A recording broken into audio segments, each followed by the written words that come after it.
നല്ലതുപോലെ വെയിലുണ്ട്, അതുകൊണ്ട് തുണിയെല്ലാം ഉണങ്ങാനായിട്ട് ഇടുകയാണ്.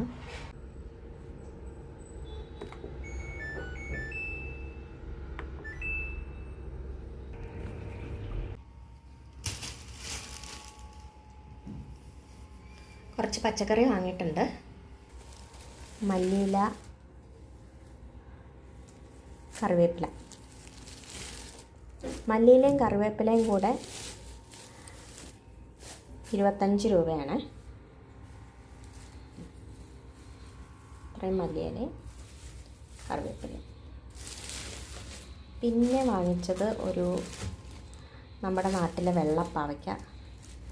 വെള്ളപ്പാവയ്ക്കാണ് എനിക്കിഷ്ടം. ഇവിടെ കൂടുതലും പച്ച നിറത്തിലെ പാവയ്ക്കാണ് കാണാറുള്ളത്.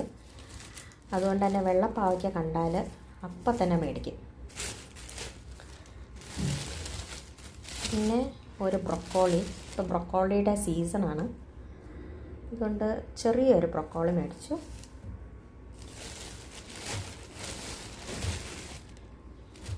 പിന്നെ 2 ക്യാപ്സിക്കം മേടിച്ചു.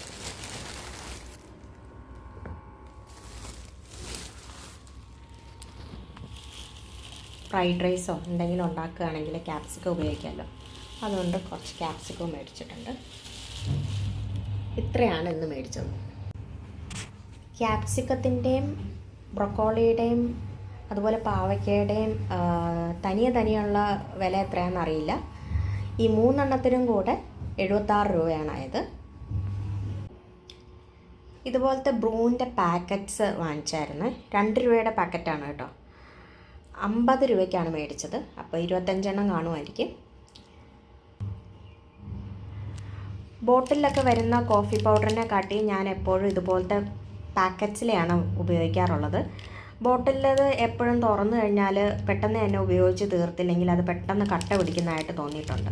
ഇതാകുമ്പോൾ ഒരെണ്ണം പൊട്ടിച്ച് കഴിഞ്ഞാൽ ഒരു കോഫിക്ക് കറക്റ്റായിരിക്കും. അതുകൊണ്ട് ഞാൻ എപ്പോഴും ഇതുപോലത്തെ സാഷേസാണ് വാങ്ങാറുള്ളത്. എനിക്ക് ബ്രൂ ആണ് ഏറ്റവും ഇഷ്ടമുള്ളത്. സൺറൈസൊക്കെ കൊള്ളാം, പക്ഷേ അത് ഇത്തിരി കടുപ്പം കൂടുതലായിട്ട് തോന്നിയിട്ടുണ്ട്. ഒത്തിരി സ്ട്രോങ് ആയിട്ടുള്ള കോഫി എനിക്കത് ഇഷ്ടമല്ല. അതുകൊണ്ട് തന്നെ ഇത് കറക്റ്റാണ്. 1 കപ്പിന് 1 പാക്കറ്റ് നല്ലതാണ്. അതുകൊണ്ട് ഇതുപോലത്തെ ഒരു 25 എണ്ണം മേടിച്ചിട്ടുണ്ട്. ചായയെക്കാട്ടി എനിക്ക് ഏറ്റവും ഇഷ്ടം കോഫിയാണ് എപ്പോഴും. ഞാനൊരു കോഫി ലവറാണെന്ന് തന്നെ പറയാം. പിന്നെ കോഫി ഉപയോഗിക്കുമ്പോഴത്തേക്ക് പഞ്ചസാരയുടെ അളവ് കുറച്ച് ഒന്ന് നിയന്ത്രിച്ചില്ലെങ്കിൽ പണി കിട്ടും. പഞ്ചസാര ഇല്ലാതെ കഴിയുന്നതും കുടിക്കാനായിട്ട് ശ്രമിക്കണം. ചായയിൽ ഉപയോഗിക്കുന്നതിനെക്കാട്ടിയും കൂടുതൽ പഞ്ചസാര കോഫിയിലേക്ക് ആവശ്യമാവും. എങ്കിൽ മാത്രമേ അതിനൊരു ടേസ്റ്റ് ഉണ്ടാകത്തുള്ളൂ. അതൊരു ഡ്രോബാക്ക് തന്നെയാണ് കോഫിയുടേത്. പിന്നെ പഞ്ചസാര ഇല്ലാതെ കുടിക്കുകയാണെങ്കിൽ വളരെ നല്ലതായിരിക്കും. മീൻ വറുക്കാനായിട്ട് പാൻ വെച്ച് കൊടുക്കുന്നുണ്ട്. ഇതിലേക്ക് വെളിച്ചെണ്ണ ഒഴിച്ചു കൊടുക്കാം. എണ്ണ ചൂടായിട്ടുണ്ട്. ഇതിലേക്ക് കറിവേപ്പില ഇട്ട് കൊടുക്കാം. ഇതിലേക്ക് മാരിനേറ്റ് ചെയ്ത് വെച്ചിരിക്കുന്ന മീൻ കഷ്ണങ്ങൾ വെച്ച് കൊടുക്കുകയാണ്. ഉപ്പ്, മഞ്ഞൾപ്പൊടി, മുളക് പൊടി, കുരുമുളക് പൊടി എല്ലാം ചേർത്ത് കുറച്ച് കറിവേപ്പിലയും കൂടെ ഇട്ട് മാരിനേറ്റ് ചെയ്ത് വെച്ചിരിക്കുന്ന മീൻ കഷ്ണങ്ങളാണ്.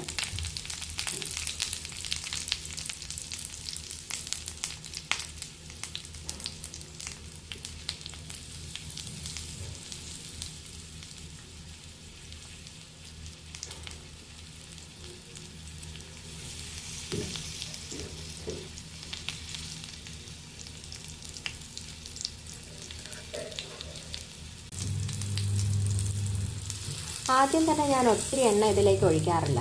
എണ്ണ കുറവാണെന്ന് തോന്നിയാൽ പിന്നെ ചേർത്ത് കൊടുക്കുകയാണ് ചെയ്യുന്നത്.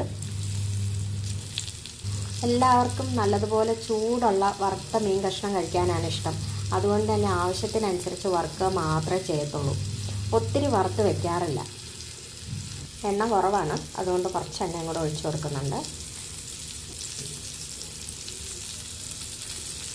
മീൻ റെഡിയാകുന്ന സമയം കൊണ്ട് കഞ്ഞി വാർക്കാനായിട്ട് വയ്ക്കാം.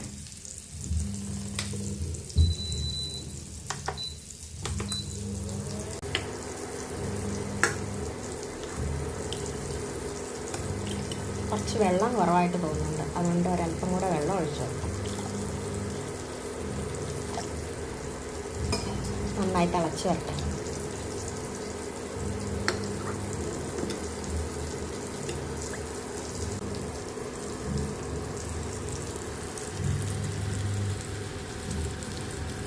ഇടയ്ക്ക് മീൻ തിരിച്ചിട്ട് കൊടുക്കണം.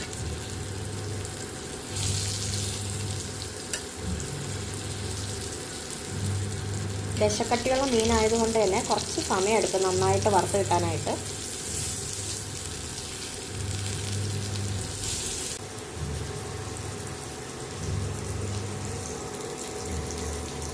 ചോറ് തിളച്ച് വന്നിട്ടുണ്ട്. ഇതിനെ ഇനി വാർക്കാം.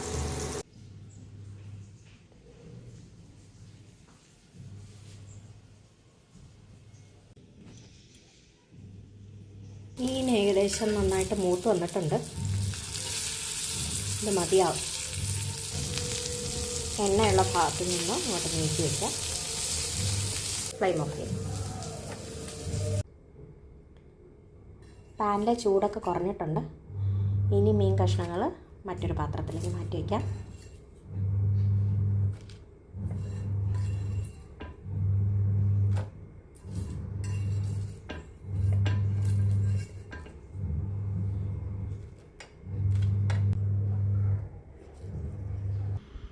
നമുക്കിന്നൊരു ഷേഷ്വാൻ ഫ്രൈഡ് റൈസ് ചെയ്യാം.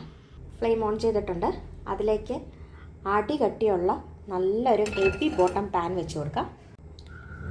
പാൻ ചൂടായിട്ടുണ്ട്. ഇതിലേക്ക് ആവശ്യമുള്ള അത്രയും എണ്ണ ഒഴിച്ചു കൊടുക്കാം.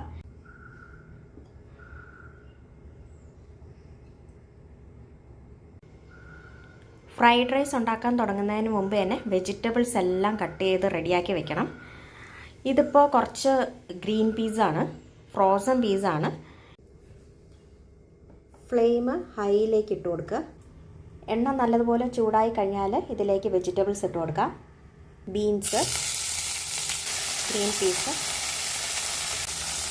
ഒരു നുള്ള ഉപ്പ്, കുറച്ച് പഞ്ചസാര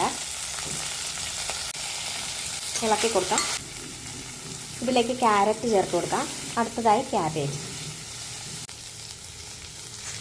ക്യാബേജും കൂടെ ചേർത്തതിന് ശേഷം നന്നായി ഇളക്കി ഇതൊന്ന് വാടി വരണം. പച്ച കളറിലെ ക്യാപ്സിക്കമാണ് ചേർത്ത് കൊടുക്കുന്നത്. ഇളക്കി യോജിപ്പിക്കാം.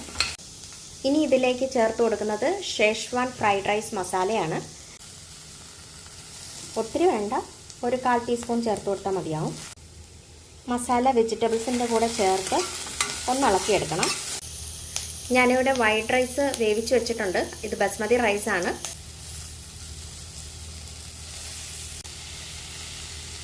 റൈസ് ഈ വെജിറ്റബിൾസിൻ്റെ മസാലയുടെയും കൂടെ ചേർത്ത് നല്ലതുപോലെ മിക്സ് ചെയ്തെടുക്കാം. തണുത്തിരിക്കുന്ന റൈസാണ്, അതുകൊണ്ട് ഇതൊന്ന് ചൂടായി വരണം. പെട്ടെന്ന് തന്നെ ആയിക്കോളും. ഹൈ ഫ്ലെയിമിലേക്ക് ഇട്ടതിന് ശേഷം ഫ്ലിപ്പ് ചെയ്ത് എടുത്താൽ മാത്രം മതിയാവും. അവസാനമായിട്ട് ഇതിലേക്ക് കുറച്ച് ഒരു പിടി മല്ലിയില ചേർത്ത് കൊടുക്കുന്നുണ്ട്. സ്പ്രിംഗ് ഓനിയൻ ഉണ്ടെങ്കിൽ അതും ചേർത്ത് കൊടുക്കാവുന്നതാണ്. എൻ്റെ കയ്യിൽ അതില്ല, അതുകൊണ്ട് ഞാനിവിടെ മല്ലിയിലയാണ് ചേർത്ത് കൊടുക്കുന്നത്. ചെറുതായിട്ടൊന്ന് ഇളക്കി കൊടുക്കാം. ഫ്ലെയിം ഓഫ് ചെയ്യാവുന്നതാണ്.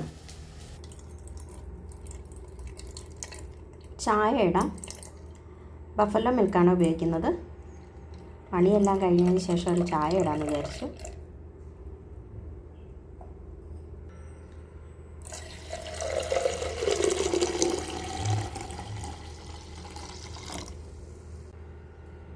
കട്ടിയുള്ള പാലായതുകൊണ്ട് തന്നെ ഒത്തിരി വെള്ളം ചേർക്കണം.